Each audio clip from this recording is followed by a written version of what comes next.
Today we're going to be tying a brachycentrus egg-laying caddis. And one of the materials we're going to use is that of a rough grouse, whether it be a light mottled gray phase or brown phase. You can see these feathers. They're just tremendous feathers for tying particularly this pattern or any soft tackle flies you may have to tie. And to begin tying this fly, and brachycentrus caddis, or the Mother's Day caddis, are an extremely important species of caddis in and around Yellowstone country in the west. Come off on the Firehole, Madison, Yellowstone, and Henry's Fork rivers early in the spring, and then they come back again in the fall. The egg-laying, female egg layers are really important to imitate because they dive underwater. They use, I should say, they use obstructions like rocks or logs along the stream bank, and they'll land on them and they'll crawl underneath the water to lay their eggs, and then they'll actually pop back up, almost re-emerge, if you will. And big trout know this.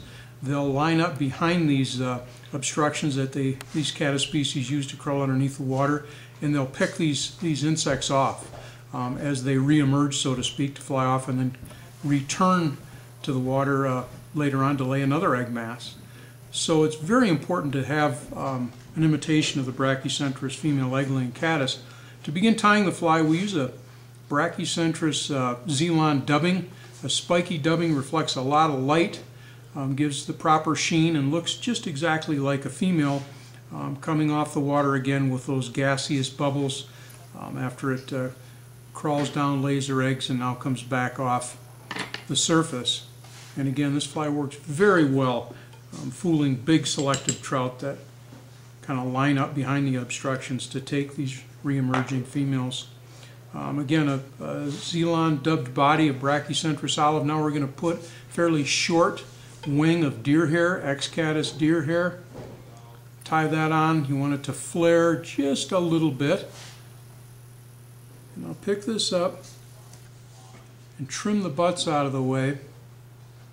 And finally, and it's so important to imitate the mottled nature of the wings. Brachycentrus have really beautifully mottled wings, the adults.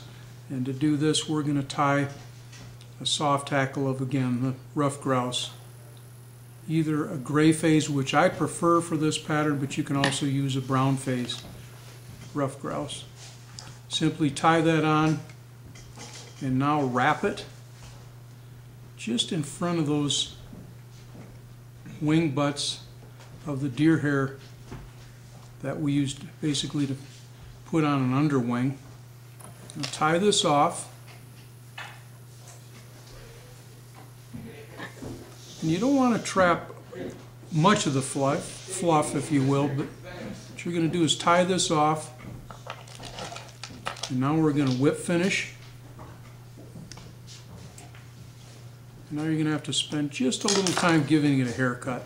Take some of that fluff off, trim the underneath fibers, and notice the beautiful mottled appearance that gives to this caddis from up above, as well as the silhouette from underneath.